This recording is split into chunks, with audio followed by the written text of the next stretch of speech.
Add-on solutions. Add-on desires. Hello viewers, welcome to our daily news analysis session. I am Lokesh Punikonda. Today's quote is, "You only live once, but if you do it right, once is enough."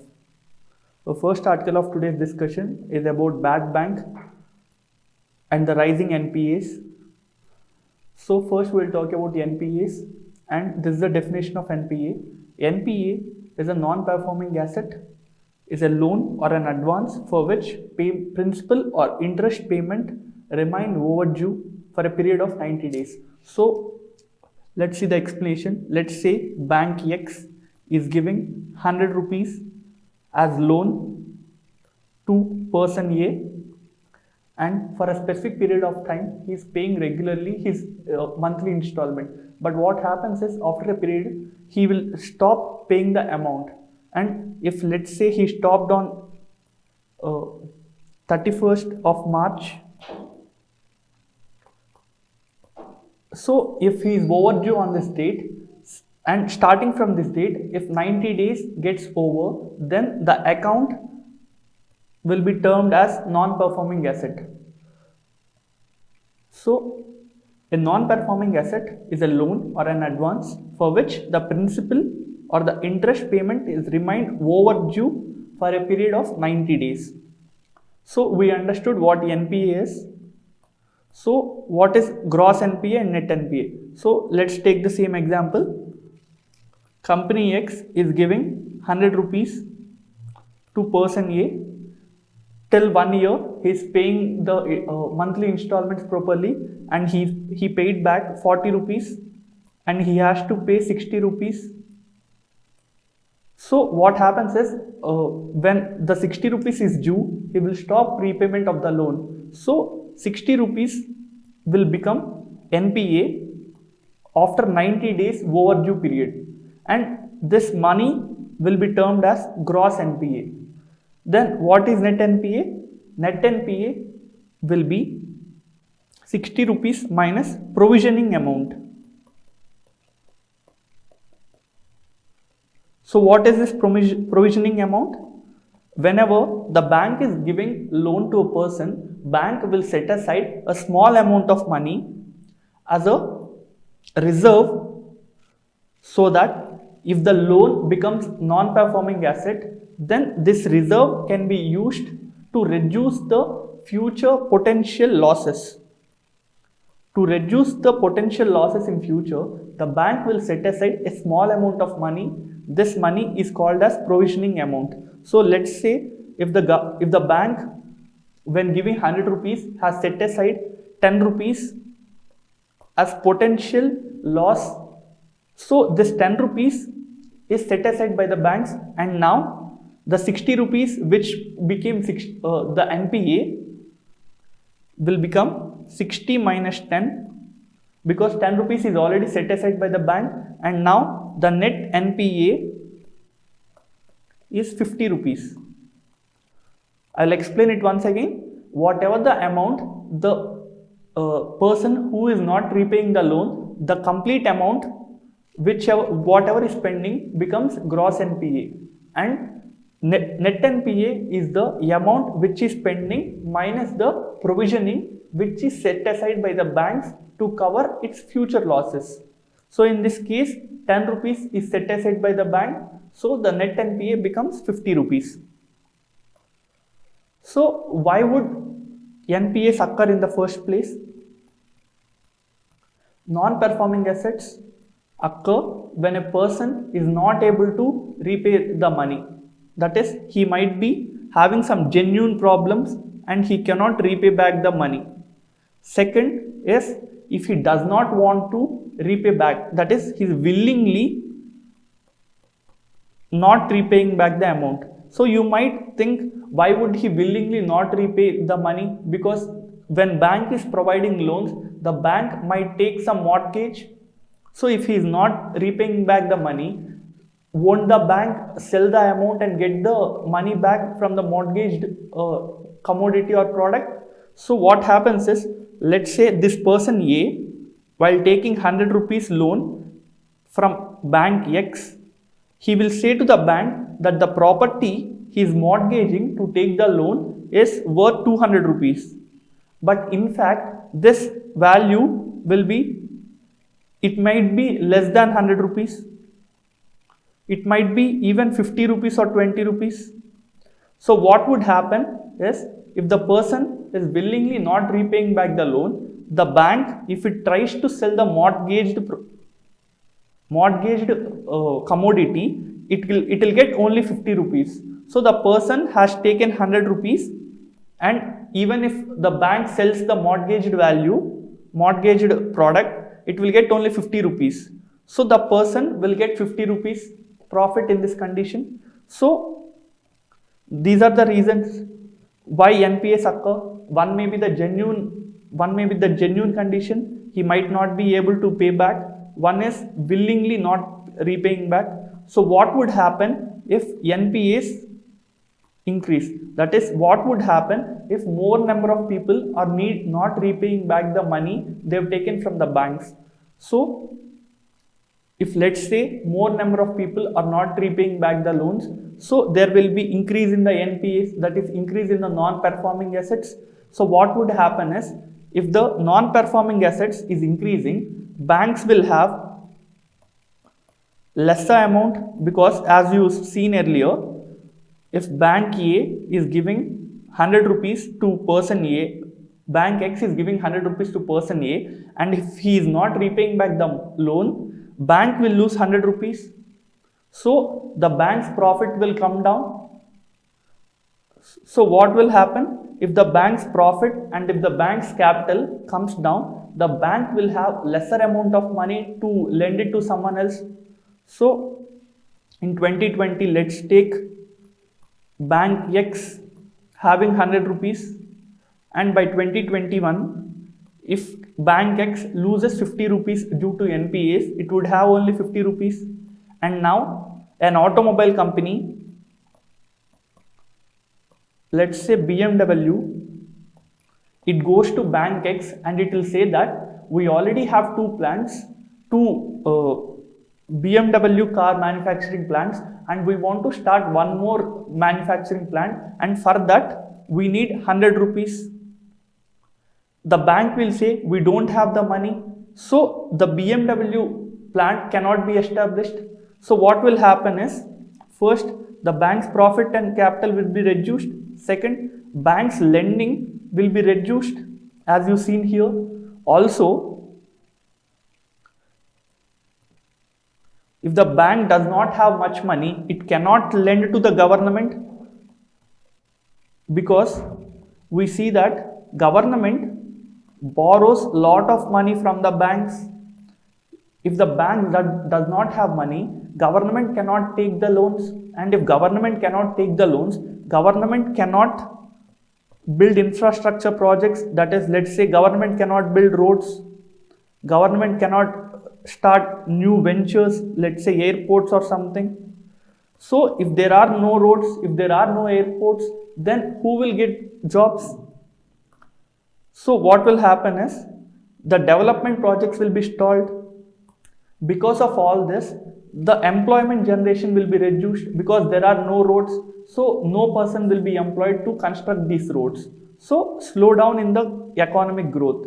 What will happen now? As there is slowdown in the economy, as the common person is not able to find jobs, he will not able to repay the loans he has taken earlier. So again, there will be increase in NPAs, and this circle continues. So this is called the vicious circle of NPA. So what is the solution? The solution by experts is the starting of a bad bank. So what is a bad bank? Bad bank is a bank or a asset reconstruction company. What it will do is, it will not give any loans, it will not accept any deposits, but what will it do? It will only buy accounts of the NPAs from the banks. That is, we'll see here, this is bank X, it given 100 rupees loan and it is not able to get this 100 rupees back from the person it gave loan to. So what will happen is it will sell this 100 rupees account which turned into NPA to an asset reconstruction company or a bad bank. Why will bad bank buy an account which it knows is will not get the money back? Because this bank will take the account at a lesser cost, let's say 70 rupees. So what will happen now? The bad bank has brought 100 rupees worth loan at 70 rupees. And if the bad bank in the future is able to get more than 70 rupees from Mr. X, then whatever the money it is able to get more than 70, it will be profit. So take an example. It bought 100 rupees account at 70 rupees. And after 1 year, bad bank is able to get 85 rupees from person X. So now 85 minus 70, 15 rupees will be the profit the bad bank is earning. So now you can understand why bad banks take NPAs. So this is how bad bank gets profit. So how does the normal X bank gets advantage out of it? In this condition, you've seen that X, though given 100 rupees, it is not even able to get 50 rupees back.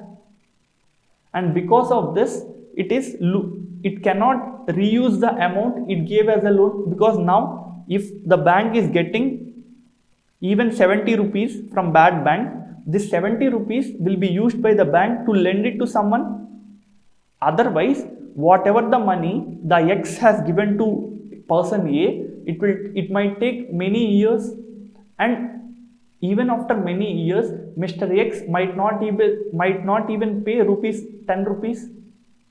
So X bank is getting profit out of it, and bad bank is getting profit out of it. So what is the utility of the bad bank? It will buy NPA accounts of various commercial banks. So working of the bad bank, it will buy NPA accounts and as this bank has only one purpose, that is to get back the loan amount. It will specialize in this section alone, and thus it will get the money. So this is how a bad bank works. In USA, Mellon Bank created the first bad bank, and this happened in 1988. And in India till now, there are no such bad banks existing. So why is there a need for creation of bad banks, and how bad is the non-performing assets problem? Last year, what we witnessed was COVID-19 impact, and due to this, there was a COVID-19 induced lockdown, and because of it, many businesses had to be closed for many months. And when businesses get closed for many months, the profits it can earn will be reduced. So what happened is,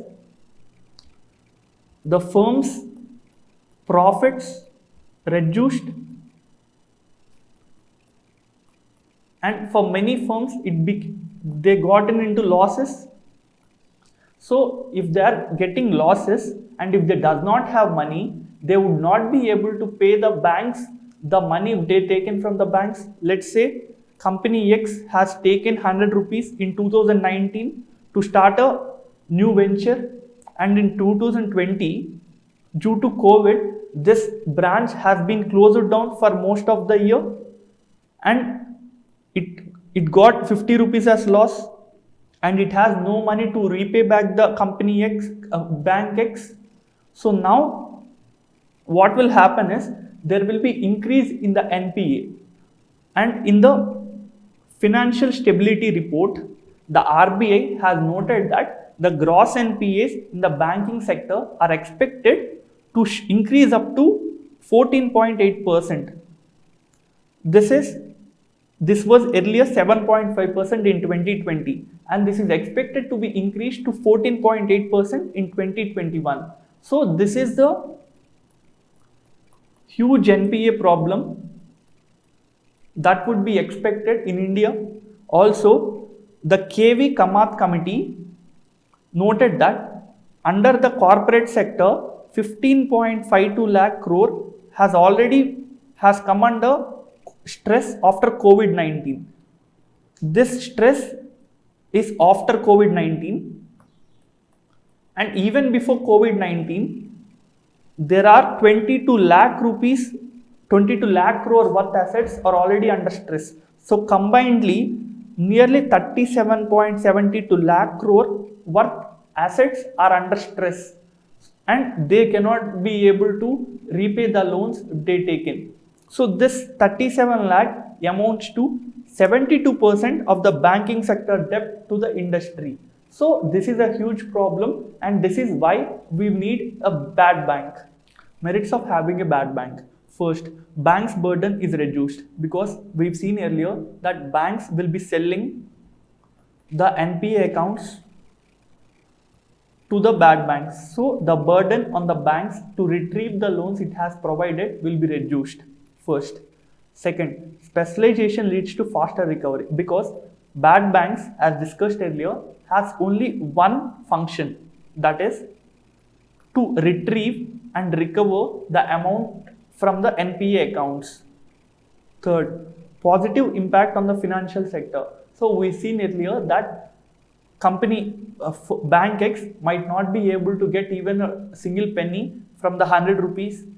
But what happens is bad bank buys this NPA at 70 rupees. So what happens is firm X will have 70 rupees now, and this Bank X can be able to provide this loan to some other person. So there is a positive impact on the financial sector. Next, increased profitability of banks, because now there is a condition which might lead to the Bank X not even getting a single rupee, but due to bad bank buying it, company Bank X is getting 70 rupees out of 100 rupees. So it is getting a profit in the overall because it is not losing 100 rupees as such. Next, feasibility, as the bad banks also get money because bad banks are taking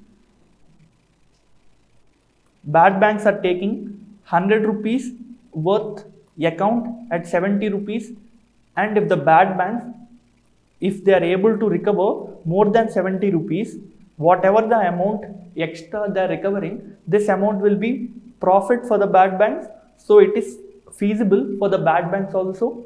Next, the concept of bad bank has already been implemented in other countries such as Sweden, Finland, France and Germany. So what we can see is that many countries have already been running bad banks, and only it is feasible. These countries are continuing it, but there exist some demerits of the bad bank.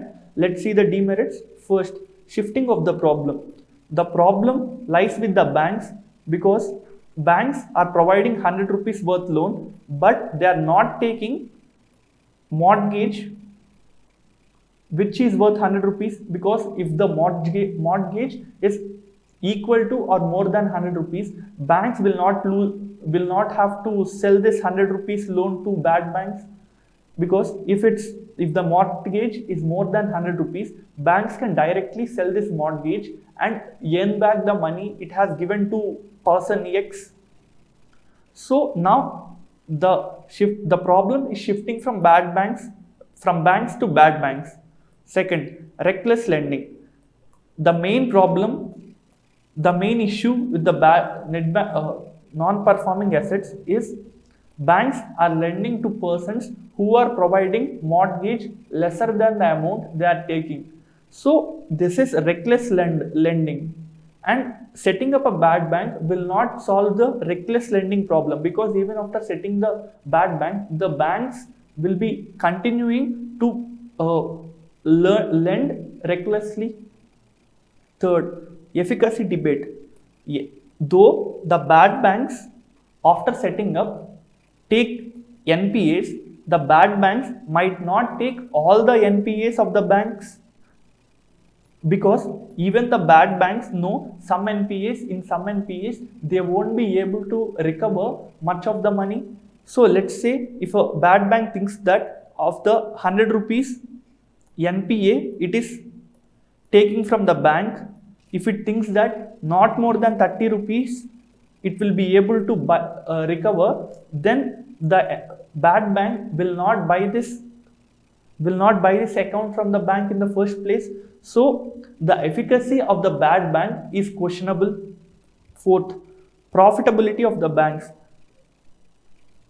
This is a concern because as we've seen that bad banks buy 100 rupees worth accounts from banks at 70 rupees. So banks are getting a loss of 30 rupees here. So the profitability of the banks will be affected. Fifth, moral issues. Moral issue will be how? Now the bad bank which is set up, it will try all solutions, it will use all solutions, all weapons it has to recover the loans. So the bad banks might be pressuring the people to repay back the loan. So there is a cause of moral issue here. So let's look into the second article. US curbs could hit Quad's vaccine aims. So first, what is Quad? Quad is an informal grouping of USA, Japan, Australia and India. So what happened was the Quad grouping, apart from thinking about the security issues in the Indo-Pacific, they wanted to support the vaccination program in the world as whole. But what happened is, as the US is not supplying the required raw materials, the vaccination program which the Quad wanted to support has hit a roadblock. So in this article we will see vaccine nationalism, vaccine diplomacy. So let's get into detail regarding this. What is vaccine nationalism? When a country manages to secure doses of vaccine for its own citizens or residents and prioritizes its own domestic market before they are made available to other countries, then this is called as vaccine nationalism. So we'll understand this with an example. We'll take an example which, let's say Johnson & Johnson, this has come up with a vaccine for COVID. So what the US government will do is, as the Johnson & Johnson is in America or it may be somewhere else, US will pay 100 million or 200 million doses. It will prioritize this vaccine for its own citizens. So prioritization of vaccines for its own citizens and securing doses for its own domestic market, it is called as vaccine nationalism. Opposite of it is vaccine diplomacy. So in vaccine diplomacy, what happens is a nation uses the development or delivery of vaccine to strengthen its ties with other countries. We'll take the example of India. India, after developing some vaccines, after producing vaccines, India is exporting these vaccines to many countries. So by exporting these vaccines, it is helping other countries in fight against COVID-19. So let's see the countries it is exporting these vaccines to. As of 12th February 2021, it has supplied 229.7 lakh vaccines all over the world, and in particular for 20 countries, these are the countries, India has provided huge number of vaccines. So apart from the vaccines, India has also been providing hydrochloroquine, remdesivir, paracetamol tablets, diagnostic kits, masks, gloves and other surgical equipment. So this is being termed as vaccine and healthcare diplomacy. So what are the advantages of this diplomacy? We will see in this. So first, strategic advantages. Earning long-term goodwill. Let's say there is a country called Bangladesh, and if India is exporting these vaccines to Bangladesh even before all the people in its own country are vaccinated, Bangladeshis will think that India is a good friend of us, India is taking care of us, India is concerned about us. So we earn goodwill not only among the common people but also from the by the political circle in the country. Second, advantage over the Chinese. So even the Chinese started vaccine diplomacy. Even China has said that it will export vaccines to many countries. But what happened now is, even before China could export vaccines to other countries, India did it. That is, India exported to other countries well before the China. So what we are able to do is, we've taken advantage over the China and we are able to get better name than the Chinese. So these are the strategic advantages by the vaccine diplomacy. Second, economic advantages. First, make India global supply center. By manufacturing huge amount of vaccines and by exporting huge amount of vaccines, the world will think, okay, India has enough capabilities, India has enough knowledge, so India will be a trusted partner in future, so that India will become a global supply center. Also, by exporting and by preparing large amount of doses, what would happen is, it will boost the pharma manufacturing in India, because let's say India's population is 1.5 billion. If India is only taking care of this 1.5 billion, we will be producing only 1.5 billion vaccines. But now India is exporting vaccines to many countries, so we'll be producing more. Let's say we are producing 2.5 billion vaccines. So by producing more vaccines, what would happen is, the pharma manufacturing in India will also be encouraged, will also get more orders. So there will be boost in pharma manufacturing in India. This will help in reviving the economy, because what we've seen in the last year is close down of businesses due to lockdown, due to COVID-19.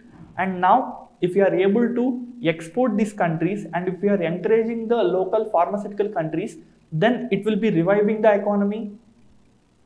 Third advantage, earning a moral right and greater say in the international forums, because as India is exporting vaccines to many countries, as India is helping out more people, obviously there will be a greater say to India in the international forums.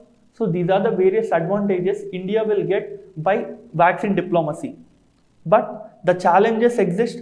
What are the challenges? Challenges is the supply of raw materials from USA has been reduced.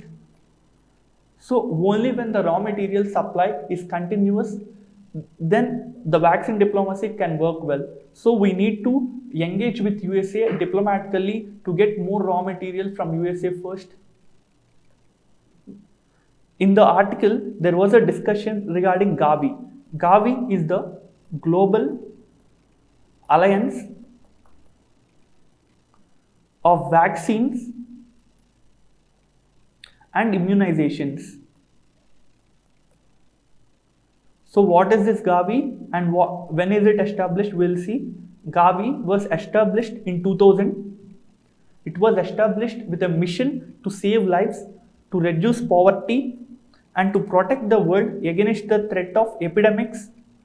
And from 2000, Gavi has provided vaccines to many countries and to many people, and it led to 822 million children getting some kind of vaccinations under the Gavi program. By providing these huge millions of vaccinations, it is able to save 14 million people from deaths. Also, it currently supports the immunization of almost half the world's children. So what will happen is, as it is providing vaccines to huge number of people, it has to buy huge amount of vaccines. So it has tremendous power while negotiating with the manufacturers, because let's say if a country is buying 100 million vaccines then the manufacturer might say the amount as high, he might quote the amount as high. But if the Gavi is planning to buy 500 million, even the vaccination producers will say, okay, we will provide you at a lesser cost. So it will have more negotiating powers and better prices, and these better prices will be used for providing vaccines to the world's poorest countries. Also, apart from providing vaccines, Gavi also strengthens the health system and also trains the health workers. So this is what the Global Alliance for Vaccines and Immunizations does. Next article is talking about climate justice. So in this article, the primary discussion is regarding what the changes is brought by the new president and what we have to do for the climate change. So first, we have a new president in USA, Joe Biden. After his election, he has showed increasing support for the global climate collaborations, because what happened earlier was Mr. Trump used to say that climate change is a Chinese myth. He came out, that is, he made policies and executed, and he wanted to bring America from the Paris Agreement out. But Joe Biden, he is showing increasing amount of concern regarding the climate change. He appointed John Kerry as a special presidential envoy for climate. He also announced that he will be reconvening the Major Economies Forum. So he said that he will reconvene the Major Economies Forum this year, that is April 2021. So what is this Major Economies Forum? In 2009, the idea to have a summit of major emitters came, but what happened was, as many countries were hesitant to be participating in a summit which would show the world that they are major emitters. So as they are hesitant, what they did was they changed the name of the summit from major emitters to major economies, because major emitters generally become major economies, because by industrialization the major economies can be happening. So if there is industrialization, obviously the emissions will be increased. So there is a link between the emissions and the economy. But the concerns in this meeting is that though the major emitters or the so-called major economies has attended this meeting, the meeting has no statement regarding the differential responsibilities or no pledge regarding the historical emissions. Because what happens is, these major economies like USA, UK, Germany, these countries became industrialized, and since 1900s they have been the highest emitters in the world. So mainly because of them there is global warming in the last decade. So what the developing countries like India, China and other developing countries, what they're saying is that you started polluting the world well before us, you are major emitters and you have more responsibility, because as you are highest emitters, you have to do more, you have to pay other countries for their transmission from coal-based economies to renewable economies. But there was no statement in the Major Economic Forum regarding this responsibilities or the historical emissions. So this was a concern then. So what are the steps needed now to reduce the climate change? So these are becoming net zero emissions by 2030. So what is net zero emissions or carbon neutrality? It is when a country is emitting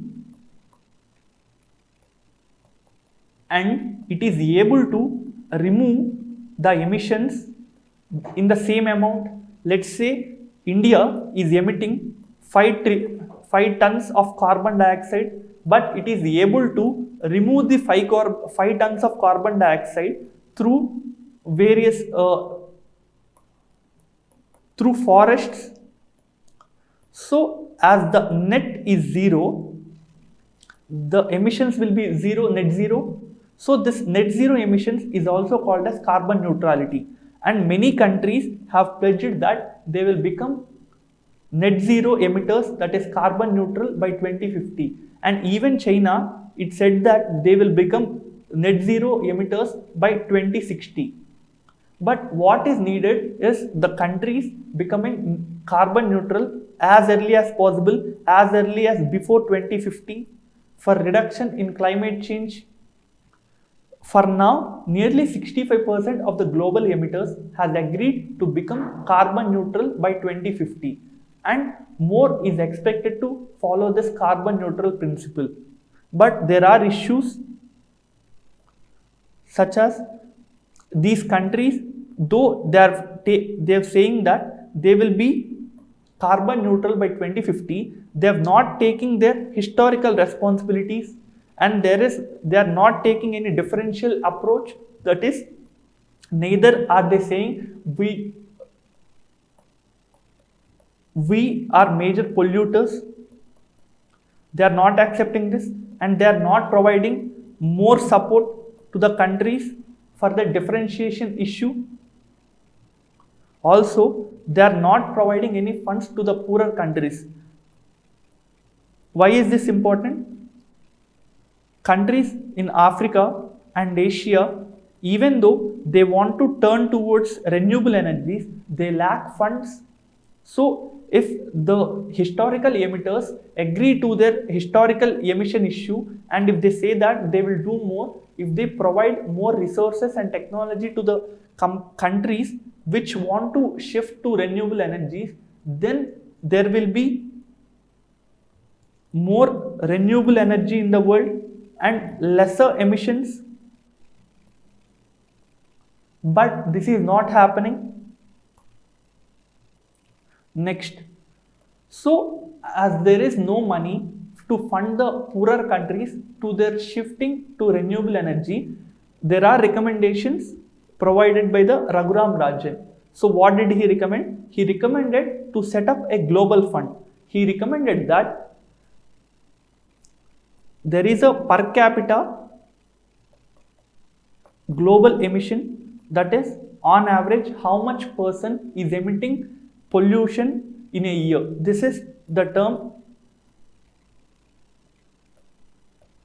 which is describing the concept of per capita global emission, and this is 5 ton a year. This is average on the world. So what Mr. Raghuram Rajan is saying that if a country on a whole, if its per capita in global emissions is more than 5 ton, if a country's per capita income is more than 5 ton, then it has to pay some amount to this fund.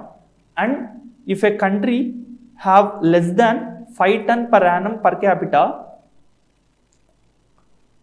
then these countries should use this money and should be able to transfer to renewable energies. So this is one recommendation. Second, provide this to lower. Second is emission trading. Emission trading is also a similar concept which states that there will be average per capita emissions, and if the per capita emissions of a country is increased to this particular amount, then it has to buy whatever amount it is lagging from other country. So let's say USA is given an amount of 300 tons per year, but due to their industrial process, it produced 400 tons. So there is increase of 100 tons.